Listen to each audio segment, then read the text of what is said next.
नमस्कार दोस्तों, India news in खबर पे आप सभी का स्वागत है। लोकसभा चुनाव सर पर है। कल तारीखों का ऐलान भी हो गया और उसके बाद से हर एक राजनीतिक दल अपने अपने तैयारी में जुटा हुआ है। लेकिन दिल्ली का माहौल क्या है, क्या कहती है दिल्ली की जनता? क्योंकि दिल्ली जो है एक केंद्र है, राजधानी है, जहां पे देश के कोने कोने से लोग पहुंचते हैं। तो उन्हीं से समझते हैं कि देश का मूड और मिजाज क्या है, कौन बैठेगा आखिर दिल्ली की कुर्सी पर।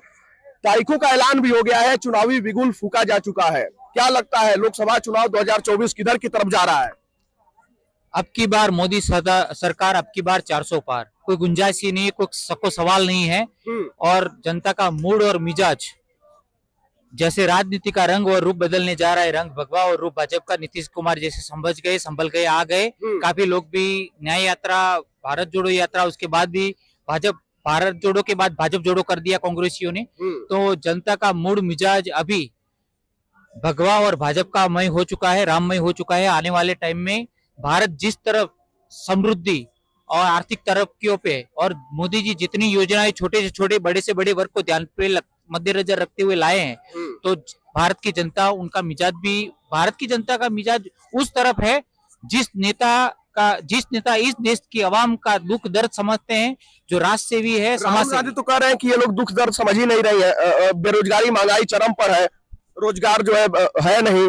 बेरोजगारी और महंगाई मुद्दा है, हम उसको नकार नहीं सकते।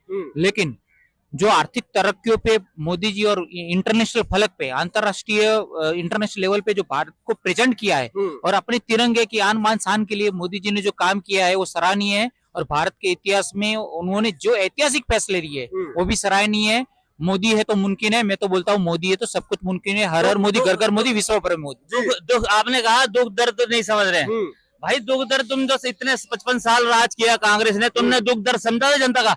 अगर तुम दुख दर्द ही समझे होते, जनता का दुख दर्द ही समझे होते, तो ये समस्या आती ही नहीं जो तुम आज बोल रहे हो बेरोजगारी है। तुमने 70 साल राज करके क्या दुख दर्द समझा? 70 साल बहुत होते हैं प्रभु, उसमें से 55 साल लगा लो कांग्रेस ने राज किया। अगर ये एक एक करके राज्य भी बढ़ते हैं, राज्यों को क्या नाम, अपने अपने, जैसे बिहार मान लो, बिहार के लोग 80-70% लोग बाहर काम करते हैं, और ये कांग्रेस ने, और बिहार में कितना काम किया कांग्रेस ने किया। अगर ये दुख दर्द समझे होते जनता का, तो ये पहले से ही ये लोग अमीर होते हैं यहाँ पे, पूरे भारत के लोग। ये जो आज कह रहे जनता का दुख दर्द नहीं समझते, दुख दर्द समझे। और दुख दर्द की बात क्या है, दुख दर्द वर्द कुछ नहीं है, ये खुद बेरोजगार हो गए हैं, ठीक है ना। ये जो जितने विपक्ष वाले हैं खुद बेरोजगार हो गए हैं, इसलिए इनको सब सारे बेरोजगार नजर आ रहे हैं, ठीक है ना, सारे बेरोजगार नजर आ रहे हैं इनको। विपक्ष ये कह रहा है कि सब कुछ हमने बनवाया है, बस ये फीता काटने जा रहे हैं। अरे बनवाने में, और जनता बनवा जो मकान है मेरे परदादा ने बना के दे रखा है। अब क्या परदादा को उसमें तो रहेंगे, तो और दूसरे भी आके बेटे रहेंगे, पोते रहेंगे, वो भी तो रहेंगे, ठीक है ना। चलो मगर वो जो क्या नाम, जनता को तो पूछो तुम सही से। अगर जनता को पूछते तो ये तुम्हारी ये हालत थोड़ी ना होती। जनता जनार्दन होती है ना, वो इसके अंदर लोकतंत्र में जनता जनार्दन होती है ना प्रभु। तो भैया अगर तुम पूछे होते 55 साल तक, तो ये तुम्हारी हालत इतनी नहीं होती। जनता जनार्दन वोट दे रही है भारतीय जनता पार्टी को, और देती रहेगी। 10 साल तुम्हारे को पहले भी दिया था, मनमोहन सिंह थे। अगर 10 साल तुमने भी, और 55 को तो छोड़ो, मैं 10 साल की बात कर रहा हूँ। अगर अच्छा काम किया होता तो एक काय को आते भारतीय जनता पार्टी वाले, ठीक है ना। जो आपने दुख दर्द की बात की ना, तो दुख दर्द इन्होंने पहले दुख दर्द नहीं देखा। इन्होंने गरीब बना के रखा देश को। अब जाके देश की जनता को समझ आ गया है ये पार्टी बेकार है, कांग्रेस पार्टी। अब ये भारतीय जनता पार्टी ठीक है। आप कह रहे हैं कि कांग्रेस गरीब बनाकर रखी थी। कांग्रेस ये कह रही है कि ये सरकार लोगों को गरीबी रखना चाहती है, ऊपर नहीं उठाना चाहती है, क्योंकि इनकी सोच अलग हो जाएगी। 10 साल में इतना ऊपर उठा तो दिया भाई। पूरे वर्ल्ड के लोग तो सरमस्तक कर रहे हैं यहाँ पे आके मोदी के और मोदी सरकार को। और ये तरह से दल छोटे छोटे, कांग्रेस टुकड़ के 30 रह गई है, 46 सीट पे आ गई, जो 400 सीटें लाया करती थी कभी। भाई जब जनता जनार्दन वोट दे रही है ना, तो ये इतना इनके साथ अन्याय हो गया, सब कुछ हो रहा है, तो ये इनको समझ में नहीं आ रही। ये पागल हो चुके हैं विपक्ष वाले, ठीक है ना। अब ये भारतीय जनता पार्टी जो है ना, ये भारतीय जनता पार्टी प्राण बन चुकी है। मोदी जो है ना पूरे वर्ल्ड के अंदर फेमस हो चुके हैं। जनता के एक यहाँ के नौजवान बुजुर्ग सबके दिमागों में मोदी और भारतीय जनता पार्टी है। न्याय यात्रा निकाले हैं राहुल गांधी, कुछ प्रभाव पड़ेगा? न्याय यात्रा पहले निकालते ना, यात्रा चुनाव के टाइम पे न्याय यात्रा याद आ गई इनको, पहले निकालते ना। ऐसे ही तो कांग्रेस वाले भी कह रहे हैं कि जम्मू कश्मीर की याद प्रधानमंत्री मोदी को चुनाव के समय आई है। ये भैया जब राम मंदिर का मुद्दा कब उठाया था बताना? राम मंदिर का जब 2 सीट हुआ करती थी ना भारतीय जनता पार्टी का, तब मुद्दा उठाया था कि जब हम सत्ता में आएंगे तो राम मंदिर बनाएंगे। और जब सत्ता से आने से पहले ये जितने भी मुद्दे हैं पहले इन्होंने भारतीय जनता पार्टी ने सारे बता दिए थे, अगर हम सत्ता में आएंगे तो ये सारे मुद्दे हम देंगे, और जनता को दिए सारे, एक एक करके सारे देते जा रहे हैं, सब कुछ दे रहे हैं जनता को। और जितने का जहाँ पे उद्घाटन, जहाँ पे कुछ करने से पहले जो भी अगर क्या नाम भारतीय जनता पार्टी कोई भी मैन्युफैक्चर के अंदर जो लाती है उससे पहले वहाँ पे काम करती है, उसके बाद उसका वो करती है। चलिए, इन्होंने कई बातों का जिक्र किया, इन्होंने बीजेपी के उस मैनिफेस्टो का भी जिक्र किया जिसमें राम मंदिर का जिक्र है, इन्होंने जो है इंटरनेशनल रिश्ते का भी जिक्र किया। क्या लगता है 2024 में कौन से ऐसे मुद्दे हैं जो प्रभावशाली होंगे? प्रभावशाली ये मुद्दे हैं, एक होता है सामूहिक विकास, एक होता है पर्सनल विकास। सामूहिक विकास है रोड बना देना, उस पे हिंदुस्तान के सारे आदमी यूज कर रहे हैं उस सड़क को, एयरपोर्ट बनाना, सरकारी हॉस्पिटल बनाना, सरकारी स्कूल बनाना, ये सामूहिक विकास हो गया। हिंदुस्तान के हर लोग उस चीज को यूज करते हैं। एक होता है पर्सनल विकास, मोदी ने लोगों को एक छोटी छोटी जो उसकी घरेलू सुविधाएं थी उसको देने का, जैसे उज्ज्वला योजना के तहत। कांग्रेस इतने 60-70 साल शासन हिंदुस्तान पे करने के बाद लोगों को गैस तक उपलब्ध नहीं करा पाई थी।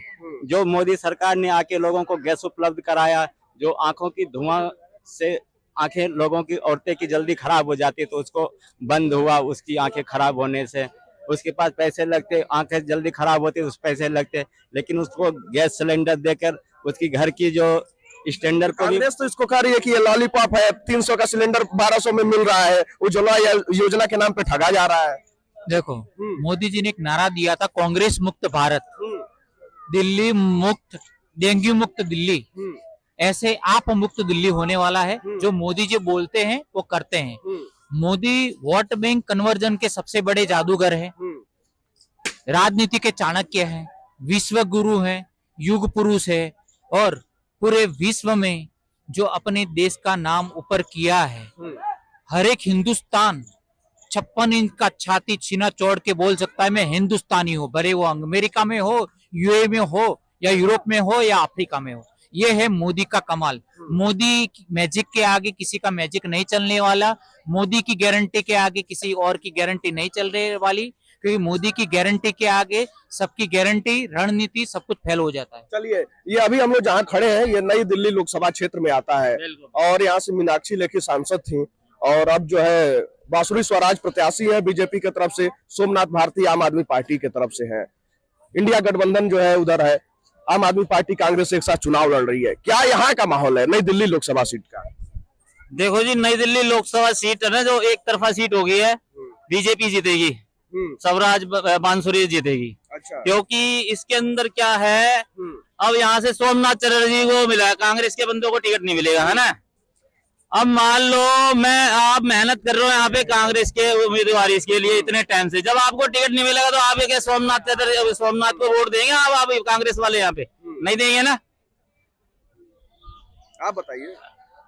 मैं पूछ तो रहा हूँ, अब वोट देंगे क्या जब आप इतनी मेहनत कर रहे हो? आपका यहाँ पे 3 और 4 का फार्मूला हो गया, आप इतने समय से मेहनत कर रहे हो कांग्रेस के लिए, यहाँ पे टिकट पाने के लिए। आपको टिकट, जब टिकट क्या यहाँ पे तो वो हो गया ना कि यहाँ से 3 लड़ेंगे, वहां से 4 लड़ेंगे, तो जहाँ पे 3 लड़ रहे हैं झाड़ू वाले, वहां पे क्या कांग्रेस को वोट दे देंगे? नहीं देंगे, बिल्कुल नहीं देंगे। क्यों देंगे?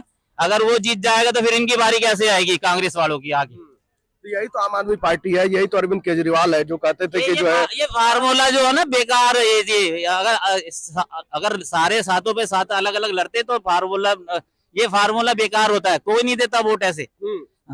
मैं अपने पर लेके बोलता हूँ, अगर कांग्रेस का कैंडिडेट होता तो मैं तो झाड़ू वालों को हरवाता। कौन दे देगा वोट को? अगर वो जीत जाएगा तो आगे तो कांग्रेस वाला 5 साल तो ये गए, और उसके बाद 5 साल और चले जाएंगे। कैसे कांग्रेस वाले की तो बारी नहीं आएगी। केजरीवाल तो ये कर रहे हैं कि सत्ता से बीजेपी को हटाना है तो एक होना पड़ेगा।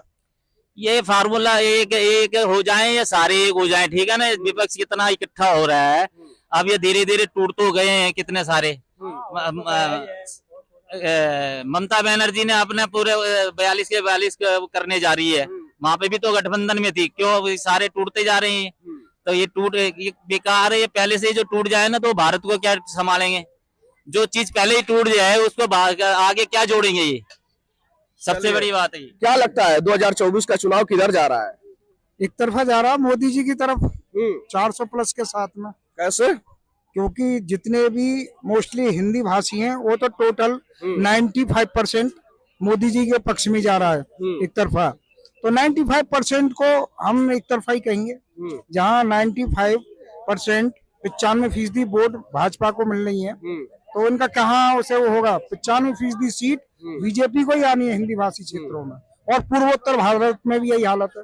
तो कांग्रेस का और इनका तो नामो निशानी मिटना है, और कौन देगा? इन सनातन द्रोहियों को तो कोई भी वोट देने के लिए राजी है ही ना। सबको पता है कि जितनी भी विपक्ष की पार्टी बैठी हुई है सारी की सारी सनातन द्रोही हैं, और इन सनातन द्रोही हैं, आप बताइए। इसलिए सनातन द्रोही हैं कि डीएम के जैसे वो सनातनियों को कहते हैं डेंगू मच्छर मलेरिया है, इसे नष्ट कर देना चाहिए जैसे कोरोना की तरह। तो जब हमको ऐसा कह रहे हैं कोरोना की तरह जो है इन्हें नष्ट कर देना चाहिए, डेंगू मलेरिया मच्छर की तरह उन्मूलन जैसे किया जाता है मेडिसिन के द्वारा, ऐसे ही सनातन धर्म का जो है उन्मूलन कर देना चाहिए। तो अब ये बताइए, तो ये सनातन द्रोही है या नहीं है? राहुल है, वो कभी भी जो है केवल देखा ब्राह्मण है, वो कालनेमी है, वो कालनेमी है, जैसे कालनेमी राहुल गांधी, क्योंकि कालनेमी केवल कुछ समय के लिए आता है, और कालनेमी जैसे भेष बनाता है पूरा ही, जैसे महात्मा ना रामायण में उल्लेख है कि पूरा बनता है, महात्मा बनता है, परंतु उसके जो अंदर से प्रवृत्ति है वो राक्षस जैसी प्रवृत्ति है। तो वो कालनेमी है राहुल तो। और जितनी भी पार्टी है, मैं फिर कह रहा हूँ आपसे, कांग्रेस हो या विपक्ष में जितनी भी हैं, सारी की सारी सनातन द्रोही हैं, इनमें कोई संदेह के लिए कोई स्थान नहीं है। आप कहाँ के रहने वाले हैं? मैं उत्तर प्रदेश का रहने वाला। उत्तर प्रदेश में कहाँ? जेवर एयरपोर्ट के पास। जेवर। उत्तर प्रदेश में क्या माहौल है? उत्तर प्रदेश में एक तरफा माहौल है, एक तरफा, कोई नहीं है, कोई तो सपा और कांग्रेस में बात बन गई। 0 0 0 0, देखो 0 + 0 = 0, सपा भी 0 और कांग्रेस भी 0। अगर 0 में 0 जोड़ोगे तो 0 ही आना है, 0 + 0 = 0। तो इसमें कोई संदेह की तो कोई बात है नहीं। इन्हें पता चल जाएगी कि हम सनातन द्रोही जो है ये जो बैठे हैं विपक्ष में कि क्या होते हैं, सनातनी क्या होते हैं। आपके इनको ऐसा मजा चखाएंगे कि इनकी चूल्हे हिल जाएंगी सनातन द्रोहियों की। चलिए, तो देखिए लोकसभा चुनाव नजदीक है, तारीखों का ऐलान भी हो गया है, चुनावी माहौल कैसा है? चुनावी माहौल बीजेपी का बीजेपी का सपोर्ट में। अच्छा। बीजेपी जीतेगा। नरेंद्र मोदी जी पूरा देश में उनका क्यों मोदी ही क्यों? उन्होंने बहुत अच्छा काम किया है, क्या काम? बहुत ज्यादा काम किया था डेवलपमेंट के, लेकिन बहुत ज्यादा अच्छा काम किया है, तो इसलिए फिर तीसरी बार भी मोदी जी आएगा। राहुल गांधी तो कह रहे हैं कि बेरोजगारी महंगाई चरम पर है, जो लोग जो है घर में खाना बना रहे हैं, जो उनकी दैनिक दिनचर्या वाली चीजें हैं, नमक हो गया, तेल हो गया, सब्जियां हो गई, ये महंगी होती जा रही हैं। नहीं, अगर ऐसे ये इसके बारे में बोलेगा तो ना, इन्होंने मोदी जी ने जो काम किया है वो कभी इतना साल में कांग्रेस ने जो शासन किया है कभी नहीं किया है, क्योंकि इनमें जम्मू कश्मीर का 370 आर्टिकल हटाया था, वो बहुत अच्छा काम किया है। और अभी जो वहाँ जो टेररिस्ट अटैक है ना वो बहुत कम हो गया था, तो इसका मतलब यही है उन्होंने बहुत अच्छा काम किया है। और जो काफी मेडिसिन जनऔषधि के माध्यम से बहुत सारा लोगों को, गरीब लोगों को पैसा मिल रहा है जो उनका सपोर्ट के लिए। आप कहाँ से रहने वाले हैं? तो साउथ का है, केरल का है। साउथ का। साउथ में क्या माहौल है? साउथ में मैं आप केरल के बारे में देखेगा तो अभी बहुत टाइम लगेगा बीजेपी को मतलब करने के लिए। बाकी तमिलनाडु में है चांस, तमिलनाडु में है, अभी सीट में आ जाएंगी। बाकी धीरे धीरे बीजेपी का पक्ष में आ रहा है, धीरे धीरे आ रहा है। चलिए, तो देखिए देश के कोने कोने से यहाँ पे लोग आए हुए थे, कोई यूपी का, कोई बिहार का, कोई साउथ का, और लोग अपनी अपनी राय रख रहे हैं। खैर, जनता सर्वोपरि है, जनता ही फैसला करेगी। और चुनाव की तारीखें अब आपके सामने आ चुकी हैं, 7 चरणों में चुनाव होने हैं। 4 जून को नतीजे आपके सामने होंगे। 4 जून को आपको पता लग जाएगा कि एनडीए की सरकार आ रही है या फिर एनडीए पर इंडिया गठबंधन जो है वो हावी पड़ रहा है। तब तक इंतजार कीजिए और आप अपनी राय कमेंट बॉक्स में हमारे साथ जरूर साझा कीजिएगा।